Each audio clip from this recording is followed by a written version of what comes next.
because you have the greatest lure, you got the best line, the best rod, the best boat, the best electronics. You don't want the fish to get off the hook, so you got to have the best hook. So, of course, here we are at iCAST 2010. We got to find out what the best hook is. We thought we would find the biggest, baddest hook and the biggest, baddest guy that we could find to talk about it, but we couldn't find him, so we did find Scott Martin. How are you, man? I'm doing great, enjoying the show here. And you hit the nail on the head. I mean, let's face it, boats, trolling motors, rods, reels, but if you don't have a good hook, man, you're not getting the fish in. These things are going to get off, and it's going to ruin your day. And Trokar is making the baddest hook on the planet. I mean, I've used all kind of brands of hooks in the past. This thing goes through their face, through their eyes, doing all kind of damage to these fish. I mean, but it's just truly amazing hook. The technology that these guys have come out with. Check this thing out, guys. Wow. This is even the swim bait hook that I won Lake Okeechobee on back in January, big FLW tournament down there.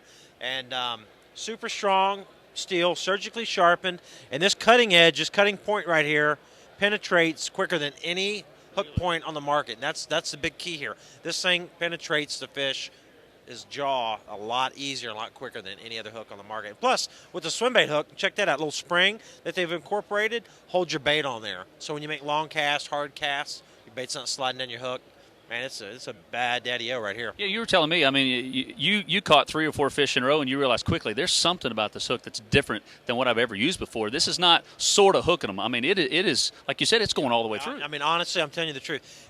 In the past, when I'd set the hook on a fish with another brand, the hook would be sometimes through, but most of the time off to the side or skin hooked or whatever. You guys know what I'm talking about. That you land the fish and you go, oh, this one was barely hooked. How many times have we said that? Millions. With this thing here, man, if I set the hook 100 times on bass, 90% of the time, it's all the way through their face. I mean, I call this thing the gaff. I mean, it just gaffs them. And it's all the way through barb and all, so they don't get off. I mean, when that hook is all the way through, past the barb, you can fight these fish for a week. They don't come off, man. So I know we're talking about bass, but I'm guessing all species? I mean, what is it? Yeah, I mean, I was just over in the east coast of Florida snook fishing last week. Caught a lot of big snook and permit with my boys. You know, do a lot of saltwater fishing. Really, any species of fish. They've got great style hooks. I mean, this is a swim bait hook here. They've got flipping hooks. They've got regular finesse worm hooks. They've got little drop shot hooks. They've got everything. And the cool thing about Trokar is they're coming out with new products all the time. These hooks are designed by pros, by guys like myself, Skeet Reese. We're coming up with these styles. We're coming up with these particular hooks to meet the situations that we're fishing in. These aren't guys coming up. These aren't lab coat guys coming up with a design. These are the bass fishermen coming up with the design. And that's what makes the difference. Yeah, that's exactly what you want. There you go, Trokar, the best in the business. Scott, thanks for your help, man. Appreciate it. Trokar, big bad, just like Scott Martin. Bad as that dude behind you. I don't know who it is, but as bad as that. It's bad.